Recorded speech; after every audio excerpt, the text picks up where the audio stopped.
അതെ, ഇന്ന് എൻ്റെ വൈഫിൻ്റെ ബർത്ത്ഡേ ആണ്. അപ്പോൾ അവൾക്ക് ഇഷ്ടപ്പെട്ട ഒരു പാട്ടുണ്ട് ഇപ്പം ട്രെൻഡിങ് ആയിട്ട് വെക്കണത്.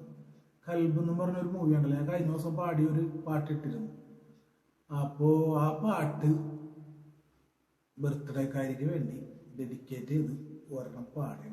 എന്തായാലും നിന്നെ കണ്ടെന്ന് നിന്റുമ്മ പറഞ്ഞെന്ന്, നിലാവ് പോലെന്ന് നീ നല്ല പെണ്ണെന്ന്, ഹിജാബ് കണ്ടെന്ന് ദൂരെ നിന്നൊന്ന്, കിനാവ് പോലെന്ന് എന്റുമ്മ പറഞ്ഞെന്ന്, കണ്ണ് കണ്ടെന്ന് കരിനീല കണ്ണെന്ന്, പൊന്നുപോലുടലാകെ മിന്നണത്, കണ്ണ് കണ്ടെന്ന് കരിനീല കണ്ണെന്ന്, പൊന്നുപോലുടലാ